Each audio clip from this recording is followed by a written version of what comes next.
morning, ladies and gentlemen. Welcome to the KKR Capital Corp's second quarter 2025 earnings conference call.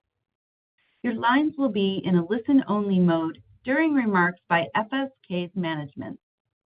At the conclusion of the company's remarks, we will begin the question and answer session, at which time I will give you instructions on entering the queue. Please note that this conference is being recorded. At this time, Anna Kleinhen, Head of Investor Relations, will proceed with the introduction. Ms. Kleinhen, you may begin. Thank you.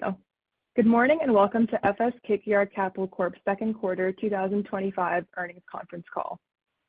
Please note that KKR Capital Corp may be referred to as FSK, the fund, or the company throughout the call. Today's conference call is being recorded, and an audio replay of the call will be available for 30 days.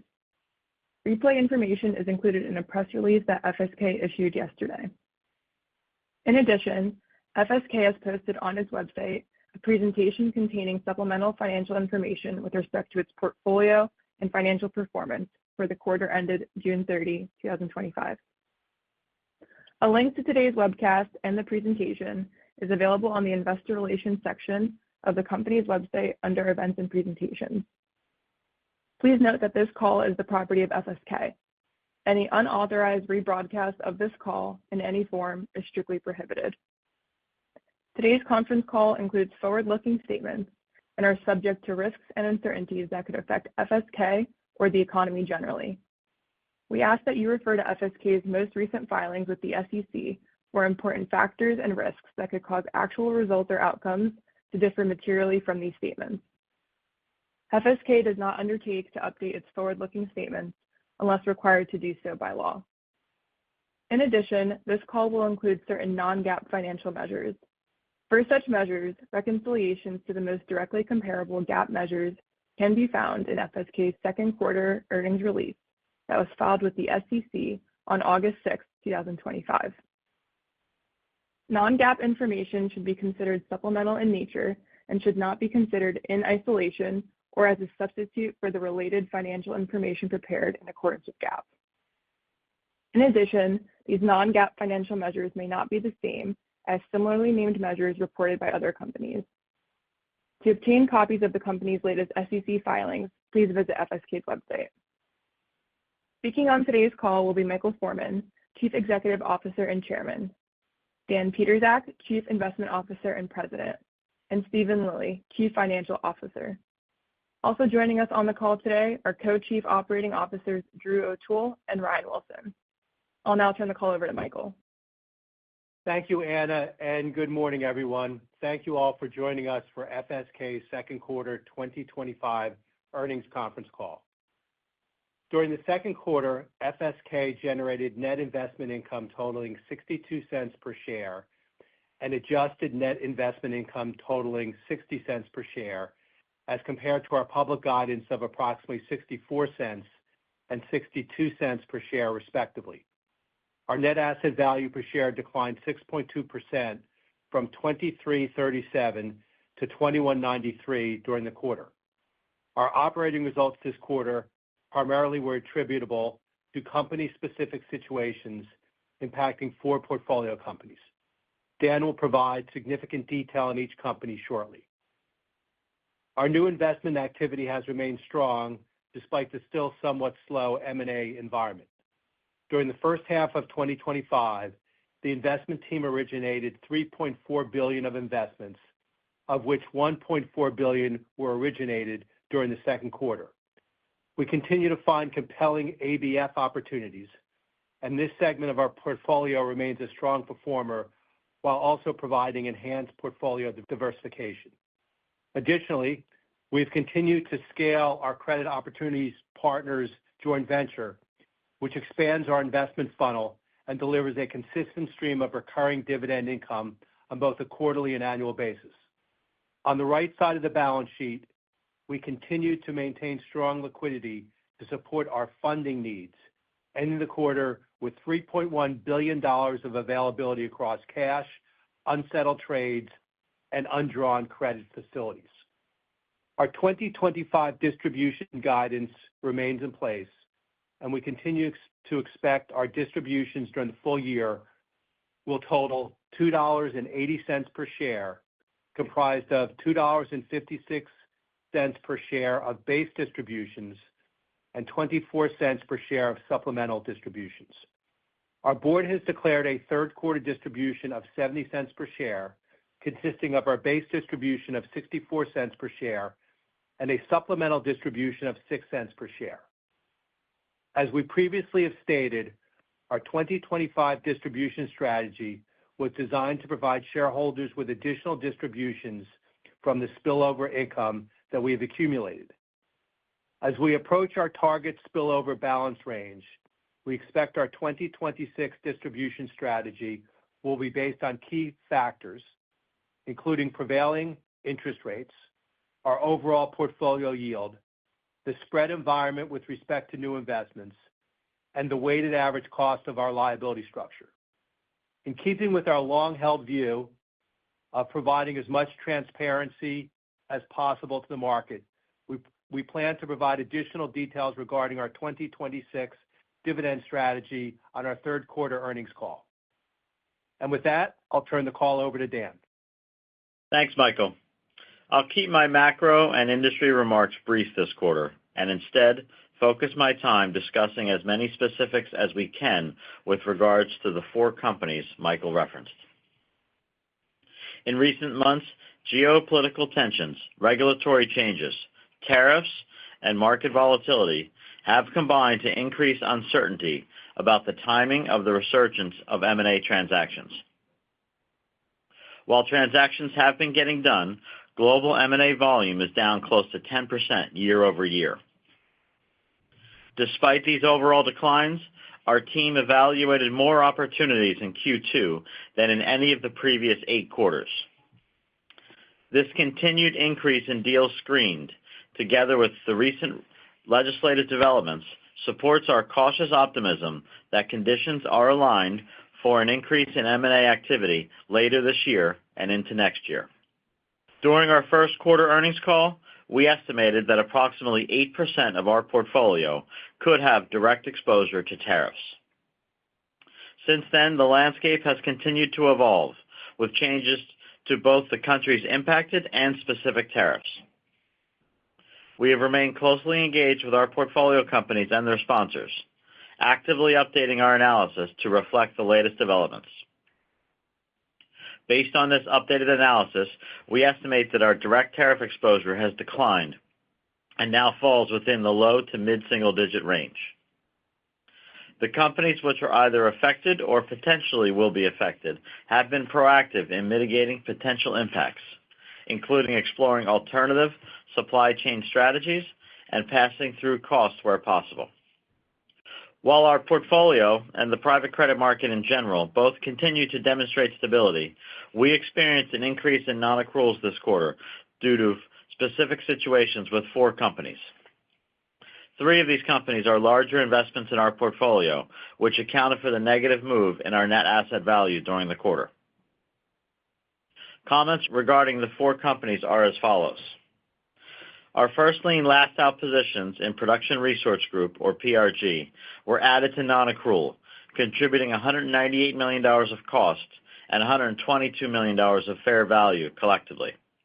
PRG is a legacy investment, which was initially restructured in 2020. Industry-wide stress and heightened competition has led to significant pricing erosion, and as such, the company's performance has significantly underperformed expectations in 2025. As a result, we reduced the value of our investment and placed our first lien last out securities on non-accrual.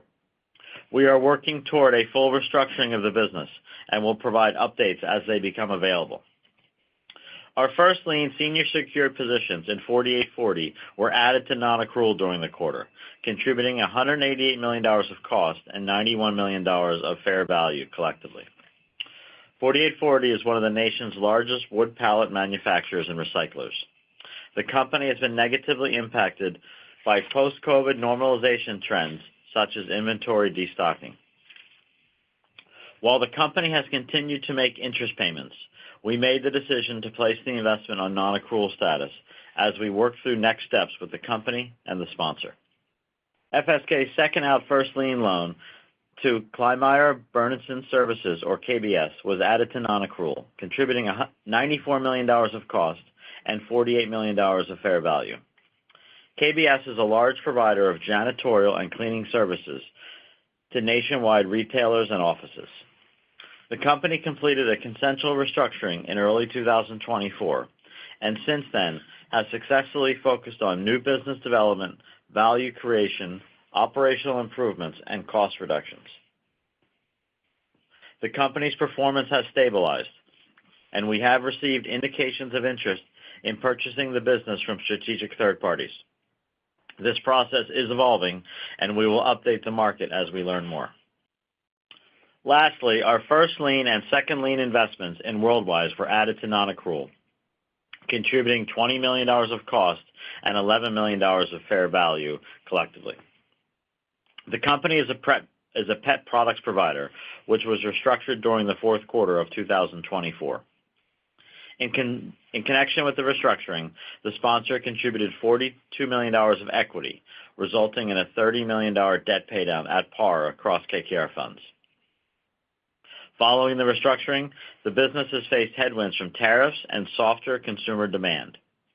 We are actively implementing strategic initiatives aimed at stabilizing operations and realizing meaningful cost efficiencies. While each of these situations is unique to the issuer, our workout team remains actively engaged and is working closely with our advisors and management teams to effectuate the best outcomes possible. During the second quarter, 2 companies were removed from non-accrual status. First, our first lien investment in Bowery Farming that had previously been placed on non-accrual was written off. Second, a legacy investment, JW Aluminum, was amended during the quarter into a perpetual preferred equity position. At the same time, the company's performance has improved in recent periods to the point that earlier this year we received a return of $98 million of capital as the company successfully refinanced and upsized a bond issuance. Turning to our investment activity, during the second quarter, we originated approximately $1.4 billion of new investments. Approximately 72% of our investments were focused on add-on financings to existing portfolio companies and long-term KKR relationships. Our new investments, combined with $1.1 billion of net sales and repayments when factoring in sales to our joint venture, equated to a net portfolio increase of $311 million. New originations consisted of approximately 83% in first lien loans, 5% in subordinated debt, and 12% in asset-based finance investments. Our new direct lending investment commitments had a weighted average EBITDA of approximately $251 million, 5.8 times leverage through our security, and a weighted average coupon of approximately SOFR plus 520 basis points. We continue to believe in the strength of our investment strategy, which primarily focuses on upper middle market companies with EBITDA in the $50 to $150 million range across a diverse set of industries and sectors. As of June 30th, the weighted average EBITDA of our portfolio company was $252 million, and median EBITDA was $114 million. Our portfolio companies reported weighted average year-over-year EBITDA growth rate of approximately 8% across companies which we have been invested in since April of 2018. Interest coverage levels remain healthy, with the median second quarter coverage at 1.8 times.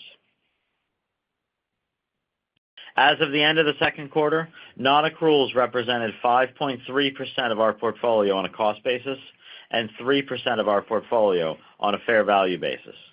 This compares to 3.5% of our portfolio on a cost basis and 2.1% of our portfolio on a fair value basis as of March 31st. We also believe it is helpful to provide the market with information based on the FSK assets originated by KKR Credit.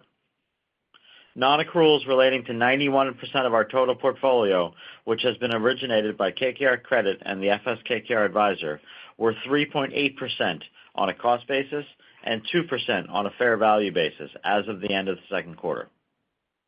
This compares to 2% on a cost basis and 1% on a fair value basis as of the end of the first quarter. And with that, I'll turn the call over to Stephen. Thanks, Dan. As of June 30, 2025, FSK's investment portfolio had a fair value of $13.6 billion, consisting of 218 portfolio companies. At the end of the second quarter, our 10 largest portfolio companies represented approximately 19% of the fair value of our portfolio, compared to 20% as of the end of the first quarter. We remain focused on senior secured investments, as our portfolio consisted of approximately 59% first lien loans and 64% senior secured debt as of June 30. In addition, our joint venture represented approximately 12% of the fair value of our portfolio. As a result, when investors consider our entire portfolio, looking through to the investments in our joint venture, then first lien loans total approximately 68% of our total portfolio, and senior secured investments total approximately 73% of our portfolio as of June 30th.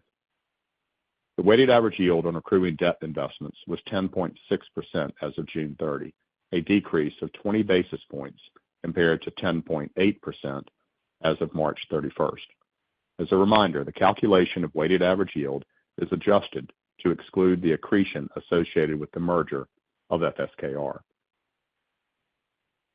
Turning to our quarterly operating results, our total investment income was $398 million for the second quarter, which is a decrease of $2 million compared to the first quarter.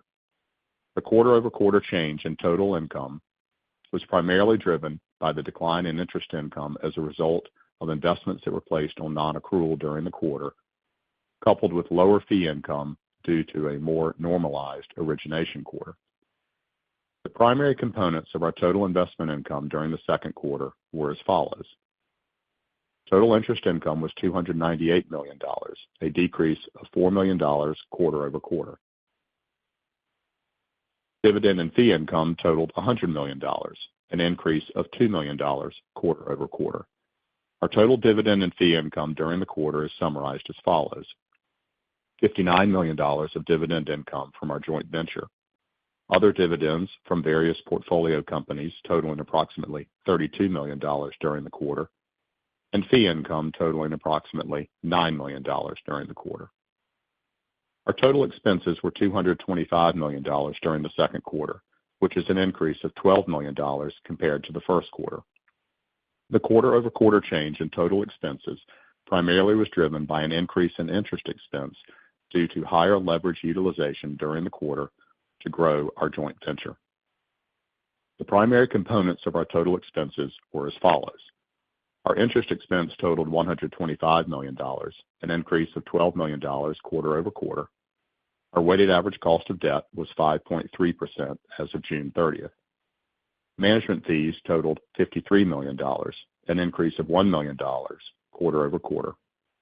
Incentive fees totaled $36 million, a decrease of $3 million quarter-over-quarter. Other expenses totaled $11 million, an increase of $2 million quarter-over-quarter. The detailed bridge and our net asset value per share on a quarter-over-quarter basis is as follows. Our starting net asset value per share was $23.37. GAAP net investment income increased NAV by 62 cents per share, while net realized and unrealized losses decreased our net asset value by $1.36 per share. Our NAV per share was further reduced by the 70 cents per share total quarterly distribution paid during the quarter. The sum of these activities results in our June 30, 2025 net asset value per share of $21.93.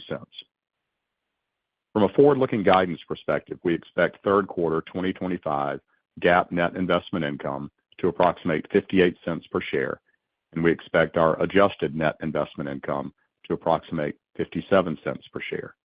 The detailed components of our third quarter guidance are as follows. Our recurring interest income on a GAAP basis is expected to approximate $289 million.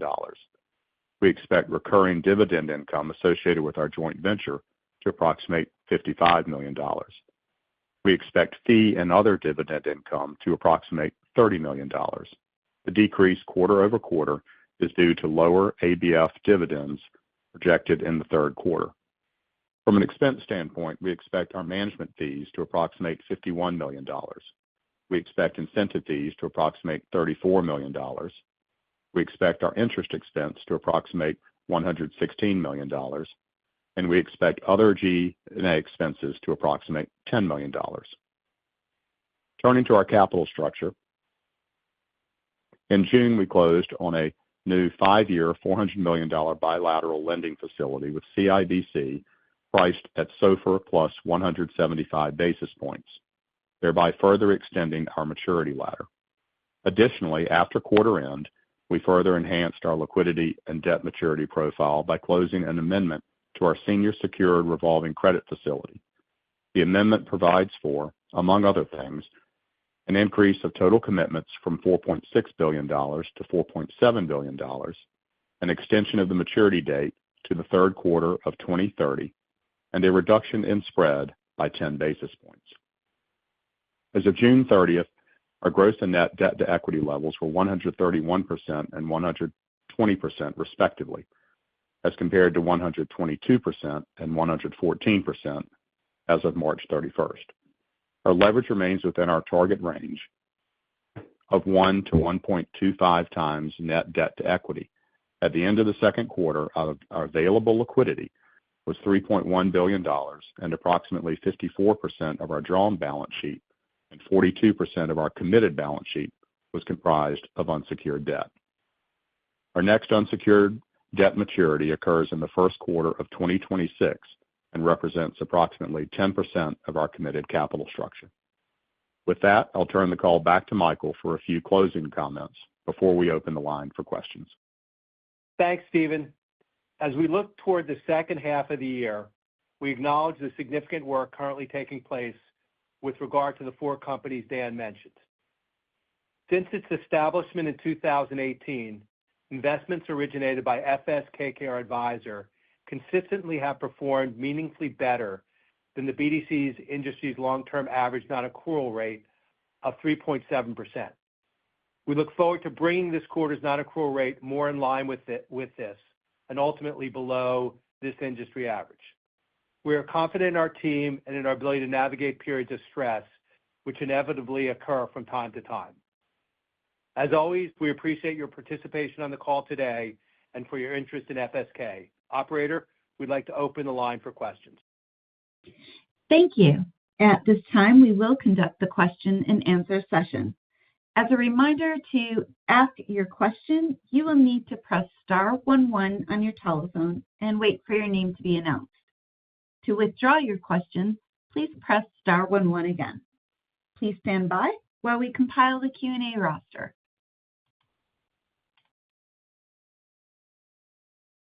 Our first question today comes from Aaron Cyganovich with Truist Securities.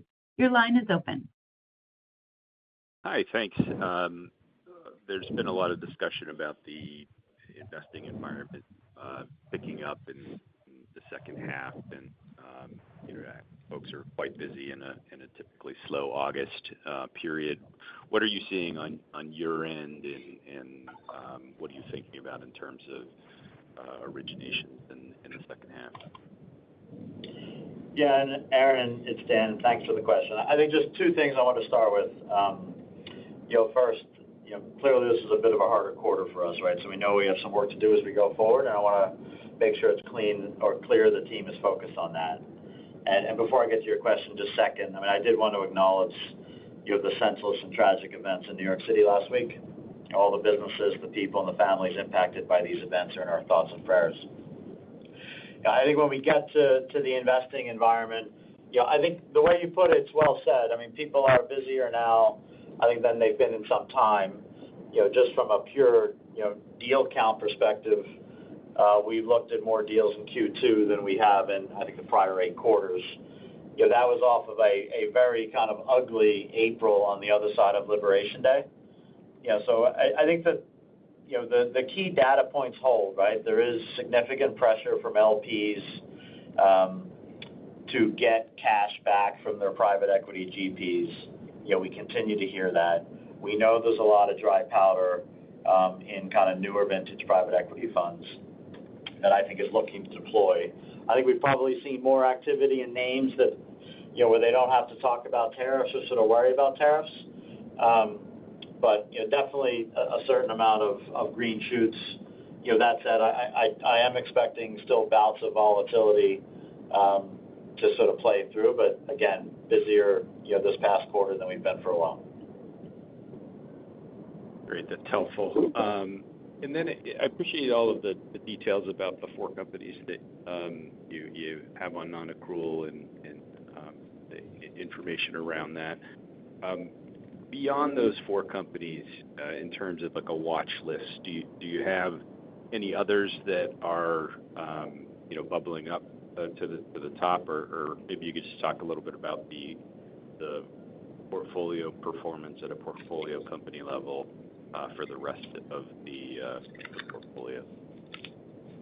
Yeah, and I'm happy to do that, and fair question. I think a couple of things, right? I mean, I think we've tried to provide, on not just this call, but prior calls, as much detail as we can on certain names. I think each of the issues in some way was unique to the companies we discussed, although there was, I think clearly with KBS and 4840, a bit of, material amount of over-earning kind of driven by COVID, and then companies kind of unlevered on the other side. In terms of watch list, I think probably the simplest thing to point to is kind of the risk ratings that we publish. In kind of the QAR bucket 3 and 4, you've got roughly 7% of the portfolio. I would note, a couple of those names, which we've talked about on prior calls, are Global Jet and JWA, which we've seen some positive momentum on each of those names. The other side of that, there are some things that do worry us, right? The higher rate environment is stressful on companies. Things like DOGE or impact to sort of government contracts or government services is kind of, definitely on our mind. And I think, maybe I want to make sure we're cautious and maybe we're a little bit more negative than most on certain things. But, the consumer has performed quite well, right? We've seen that in some of the consumer businesses that we lend to or some of the consumer portfolios that we own in the asset-backed side, although that's been predominantly skewed to kind of higher FICO. But, I think you got to be a little bit mindful there as we go into the second half or deeper in the second half of the year and into 26. Thank you. Thank you very much. One moment, please. Our next question comes from Finian O'Shea with Wells Fargo Securities. Your line is open. Hey, everyone. Good morning. We wanted to ask first about the COP JV. Stephen, I think your guide for 3Q of 55, that's a touch lower than what you had guided for this Q, which was 56. I know it came in well above that, but you're guiding it down a little bit despite a bit of a ramp there. So seeing what kind of earnings situation and also credit situation, how that has compared to the mothership BDC. And then sort of finally what I'm getting at is the JV in a similar place where as we go into 26, and it maybe pays down spillover perhaps, is that going to also be a lower reset payout? Thank you. Finn, it's Stephen. I'll take the first part of your question, then hand the second part over to Dan. The difference in the anticipated dividend from COP for the third quarter versus what we received in the second is really driven by the timing of certain ABF dividends. We received a bit higher dividends in the second quarter, and correspondingly we'll have a bit lower dividends in the third. As you certainly know, and others know, dividend payers in the ABF portfolio it tends to be a little bit lumpy. It's not spread evenly over 4 quarters of the year. So, kind of somewhat normal and customary there. But, we would expect the JV over time because have expanded it, to your point, to be at that sort of mid-50s or even a little better level over time as those investments, season in that portfolio. Yeah, Ben, good morning. Maybe just to add to those points, and I think you've spent enough time with us on the asset-based finance space that you've got to get that. But just to be clear on those deals, that was more of a timing issue than any type of performance point. We do have a desire to continue to ramp this, but with inside the guise of probably 15% max that we discussed. The only other point that I probably would note is, and I don't have this at my fingertips, so we can circle back if we have to. I do expect that the joint venture has a higher percentage of floating rate debt than fixed rate debt than is in kind of the parent company. Okay, that's helpful. Thank you. And next question. So, portfolio conditions today, given this quarter, probably mean that you're below book for a little while. Seeing your view on the buyback and something you could put in place to, potentially take advantage of that at a point where, say, the stock becomes cheap and you become, confident in portfolio stability. Yeah, I'll take that, Finn. I think, a couple of points there, right? I mean, we have historically been active in buybacks, as you know. I do think we'll have to, balance that with, what we see as the market opportunity and where we are vis-a-vis a target leverage ratio. I think the target leverage ratio is kind of important to us. We're kind of inside our sort of band now, but, my guess is we're probably, very little bit sort of above maybe recent historical average. I think we have to just factor all those, pieces together as we play it forward. Thanks so much. Okay. Have a good day. Thank you. The next question is from Sean-Paul Adams with B. Riley Securities. Your line is open. Hey, guys. Good morning. On the new non-accruals, it seems like they've largely been legacy troubled assets that had proactive restructuring, however, continue to have further subsequent headwinds. When you're looking over the past troubled assets that have underwent some of that proactive intervention, how many are you currently monitoring for situations like this?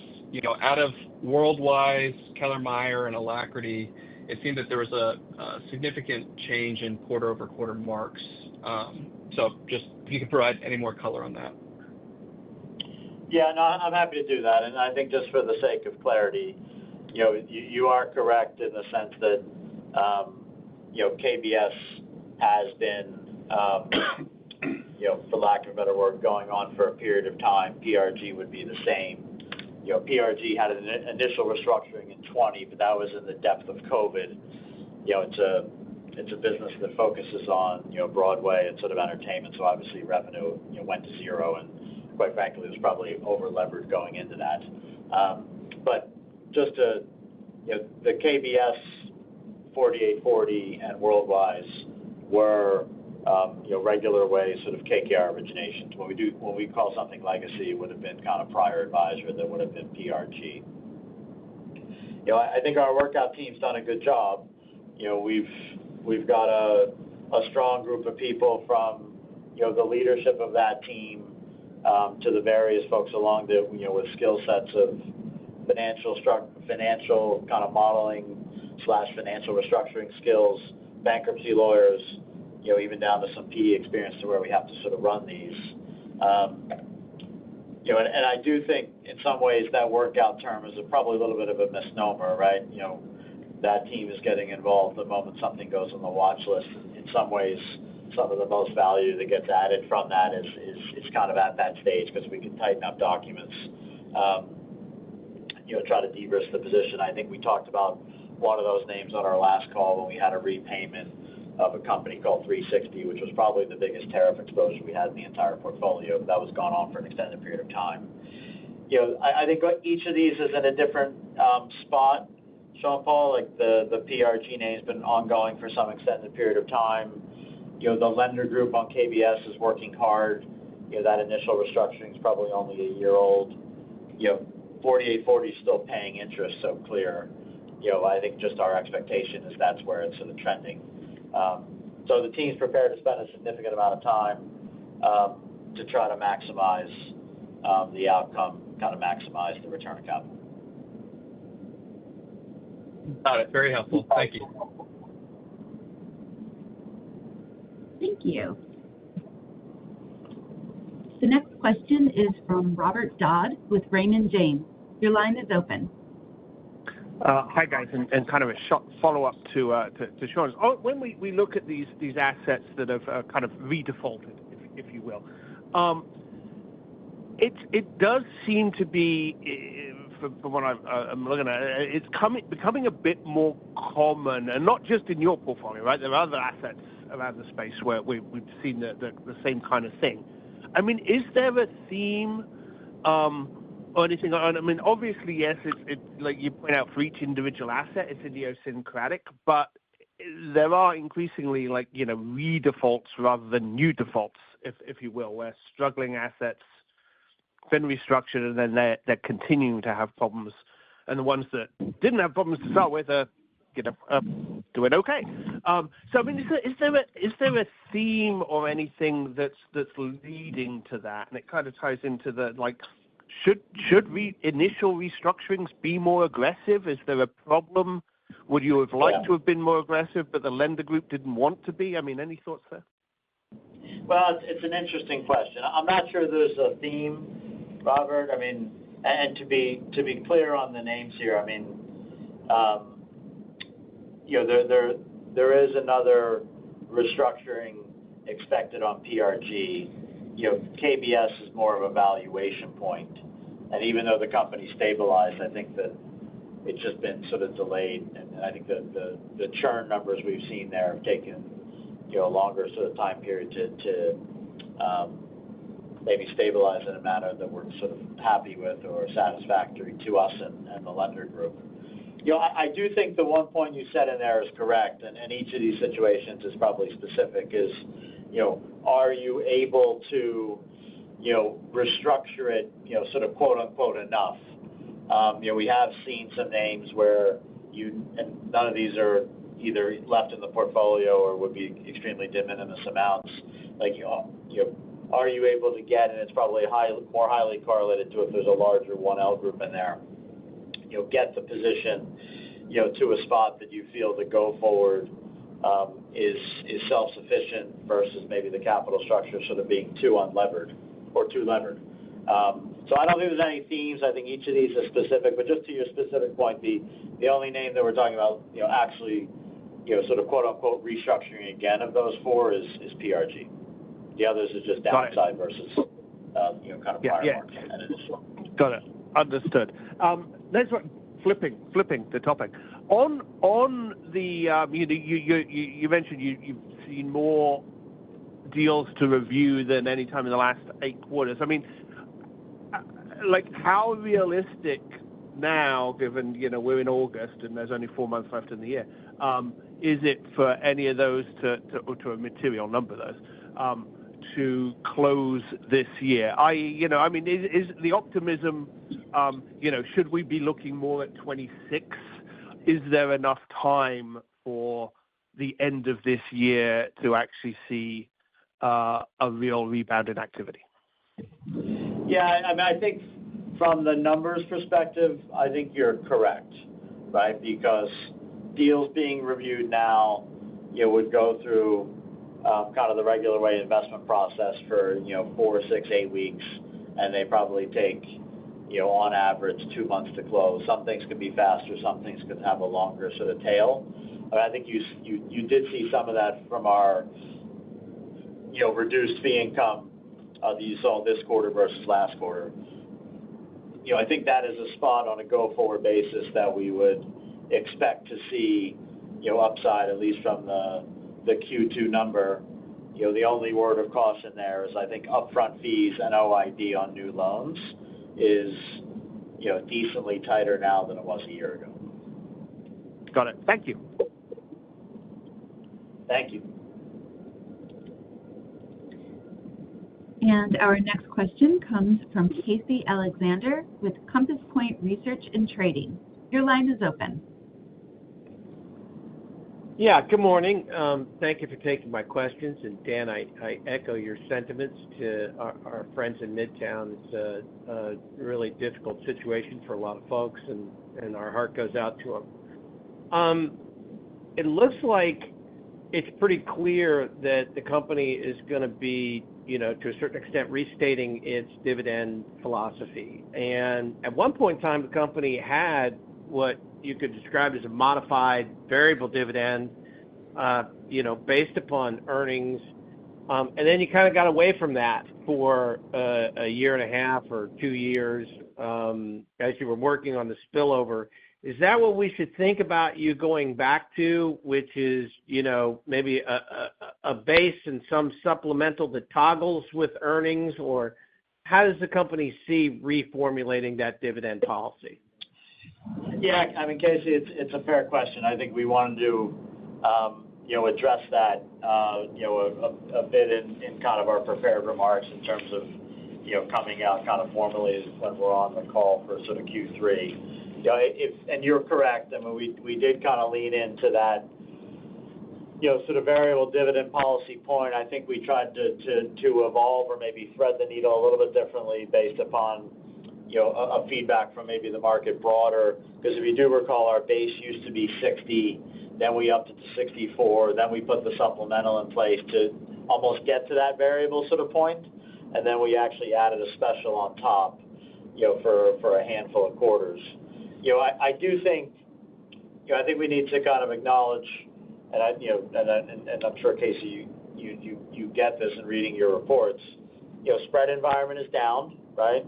The yield on our accruing assets is down, I think, 140 basis points over the past year. That's picking up, a little bit of the benchmark, but spreads, I think it's more likely than not rates do go down in the near term.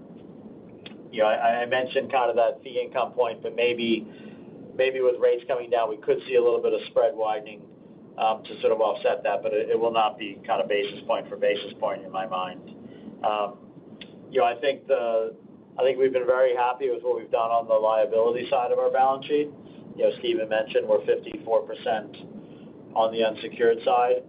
I think we like our maturity ladder a lot, but where we were able to issue those deals was in a very different rate environment, so we will be looking to refinance there. So I think all of that, is going to get put forward in kind of our views. Now, there's certain offsets there, right? There could be additional deal volume. We do have kind of more non-income producing assets than we sort of, would like. So there's, a couple of levers there, but where I would focus you and kind of folks, I think we're really going to be kind of NII led here, right? So where we see kind of forward earnings spitting out is where we're going to talk about kind of dividend levels. But, we as well like kind of the point of really, that variability, tying into sort of NII, and then trying to make sure everyone's comfortable that there's a steady base, but we'll keep all that in mind for sure. Okay, thank you for that. Secondly, to extend on the conversation of the high level of activity that you're seeing, there's not unlimited room in the target range of your leverage ratio. Do you have some line of sight to a level of repayments that will allow you to take on some of this activity, or is, I'm not sure how much capacity there is for the JV. I know you increased your equity commitment to the JV last quarter, but you downstreamed a fair amount of paper to the JV this quarter. How do you manage the inflow unless there's some outflow? Yeah, and I think maybe there's 2 points there. I mean, there is room for the JV to grow, even with the assets that, were sort of put down, and I think you'll continue to see that. I think that's been a great partnership, with our partner there, and I think we have, almost $600+ million of uncalled sort of equity capital there. That's on one side. I think you have a very, very high correlation between, new deal flow and repayments. And, with the syndicated loan market picking up, we've seen some deals being refinanced by sort of that market as well. So I think we do have the levers. That said, you are not incorrect. I mean, operating inside of our target leverage band, is paramount to us. But, I think those two things will help offset that. And, like I said, I think we're happy with the amount of deals we were able to screen, in this prior sort of quarter. It's not kind of where I think we will be, 4 quarters from now from it, so I'm expecting more. But I think the correlation of repayments with new deal flow will remain high. All right. Thank you for taking my questions, Dan. Have a good day, Casey. Thank you. The next question is from Paul Johnson with KBW. Your line is open. Yeah, good morning. Thanks for taking my questions. Just, broadly on, activity potentially picking up here. Your EBITDA, your median EBITDA is $114 million. You guys focus on the upper middle market. Obviously, there's a lot of competition in that part of the market. I mean, how much do you expect any sort of pickup in activity to go into the BSL market versus private credit? Yeah, it's a good question. I take one step back. My sense is, and what we communicate to kind of our investors kind of broadly is, we are focused on the upper end of the middle market. We're probably defining that, really in the, 50 to 150 range. We're there on purpose because we've, historically seen better management teams, less customer or supplier concentrations, there's more levers to pull if certain things do go wrong. I think in times of market volatility, we're probably able to lean into larger companies more because the syndicated loan market is shut. I think we have seen a bunch of larger names who prefer to be in the private market. All that being said, I think we are trying to make sure that our origination funnel is as broad as possible. So in addition to covering, the 250 sponsors out there, we've got a dedicated non-sponsor team. We've probably been a little cautious on it, but, we're prepared to, play in certain junior debt deals, but the EBITDA of those businesses is higher. Obviously, we've got an active kind of asset-based finance pipeline in here to sort of bring that together. And we will go below $50 million. I mean, I don't think we're going to go below 25, to be blunt, and there's probably a higher bar for that size of the company. But we're trying to make sure our origination aperture is as big as it can be, and we just haven't seen, at least on our side, that you're getting paid enough to be in the $10, $15, $20 million range. Doesn't mean there's anything wrong with those loans, but it's just not where we're spending time. Got it. Appreciate that, Dan. That's very helpful. One on the JV. I mean, you guys dropped quite a few of assets into the JV this quarter. It looked like there might have been a little bit of a fair value loss this quarter or write down on the investment. Can you just provide maybe a little bit of color on what drove that? Was that just some of the same investments on FSK's balance sheet that are on the JV that were written down? Was there, what are the current non-accrual levels in the JV? Anything that kind of provide color on that?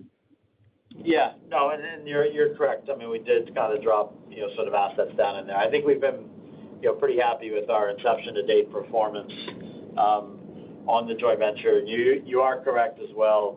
One of the, we'll call it quote unquote, mark to market moves this quarter would have been the JV itself. That would have been more correlated though, or consistent with some of the same names that we talked about. The JV has been more regularly used for accessing other parts of the KKR sort of origination funnel than regular way, kind of U.S. direct lending, but some parts of KBS 4840 and Worldwise were in there. Got it. Thanks again. That's very helpful there. And the last question for me was just, as you guys are evaluating the dividend going forward next year, was just wondering, what all is, completely on the table here, considering any sort of shareholder protection, dividend downside protection, potentially with the new dividend, any sort of fee waivers, that sort of thing, or is it just fitting the distribution kind of into the future earnings power and sort of prevailing interest rates at the time? Yeah, I mean, obviously there's a couple of sort of points within there, right? And we've, we have, I think, historically been on the, wider end of dividends that are being paid. I think it's important for us to, kind of be in line with any sort of market or historical sort of industry averages. Obviously we'll, kind of, think about if we need to adjust the portfolio or otherwise to sort of get there.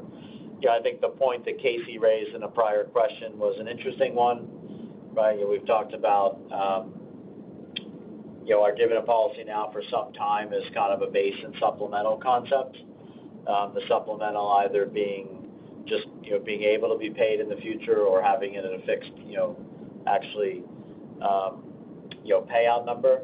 So I think, we're going to have to go through all that as we kind of understand where the rate environment is kind of trending. We did pay out 70 on purpose this year, right? We had this excess spillover number that we wanted to guide down to a more target range. I think going into the year, we probably expected, more rate moves than we've seen thus far, and we wanted to give investors, consistency for 25, kind of take something off the table. But as I said, the factors of where we stand vis-a-vis the market and otherwise will factor into how we look at the dividend on a go-forward basis. Appreciate it. That's all for me. Thank you. Thanks, Paul. Thank you. Our next question is from Melissa Weidel with J.P. Morgan. Your line is open.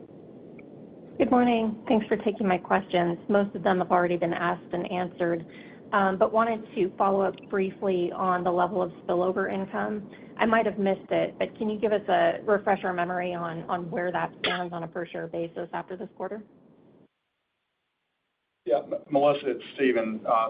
Just to refresh, we started the year with rough numbers about $525 million of spillover. And then through the year, through June, we had reduced that number down to, I'd call it the high 400s. And then with the current quarter dividend that we just announced, we'll reduce it a little more to, somewhere and call it the mid 400s.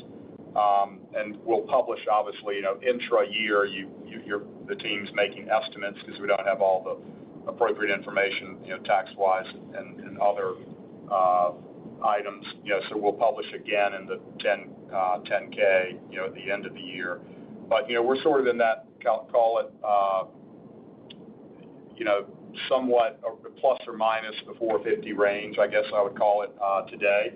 And then when you pro forma for the, dividend that we just announced today, you'd be somewhere, call it below 450, but certainly, well above 400. And when you think about in today's world, a current dividend just in total dollars, it's about $196 million on a quarterly basis at the full 70 cents. So we're still above that kind of 2 quarters worth of dividends. And as you know, certainly from covering us a while, our long-term target there is plus or minus 2 quarters worth of dividends. So we sort of see ourselves gliding, right down to kind of that level as we get to the end of the year. Thanks for that update. My other question goes back to sort of the ABS opportunities that you're seeing, and I know that's been an area where you've been investing for a while. I think there was a reference earlier on the call to some of the more consumer-oriented ABS opportunities. I was hoping you could give a quick recap of kind of your allocation across asset classes within ABS. And give us an update on historically where you've invested versus the current opportunity. Thanks. Yeah, I'm happy to take that, Melissa. It has been a space we spent a lot of time on, right? We've got a large dedicated 50-person team here I think we've taken the tact of investing sort of on a multi-asset class sort of global basis. So we're playing in a lot of different parts of the market. To answer the consumer's point specifically, it's roughly kind of 2.5% of the portfolio, diversified in a couple of names. I would say on the consumer side, we have definitely targeted more the higher FICO borrower. I think you've seen that in some of the larger deals that we've done of late. Would have been Discover or a recent deal with Harley Davidson. Or we're playing in deals that are targeting homeowners who've got a more positive bias to as it relates to credit performance or other forms of secured deals like auto. So, net pretty small sort of balance, diversified under a bunch of names. We have been active in the resi mortgage space. We've been active in the hard asset space, probably with the main focus on aviation or equipment leasing. That's probably roughly another 2% of the portfolio. We've done historically some more esoteric things like investing in music IP, which was a position inside of FSK, which we did and has since been sort of sold. So we're trying to create that broad footprint. We're trying to enable the team with that footprint to pivot where they see the best risk-adjusted returns. We're probably at a little bit more the top end of the range on ABF exposure inside of FSK as we think about most deals in there would be under the non-EPC bucket, but we've been happy with the diversification and additional return profile that it's given. Thank you. This does conclude our question and answer session. I would now like to turn it back to Dan Pietrzak for closing remarks. I want to thank everyone for taking the time to join us on the call today. If you do have any follow-up points or questions, please do not hesitate to reach out. Wishing you a good end of the summer. Thank you. Thank you for your participation in today's conference. This does conclude the program, and you may now disconnect.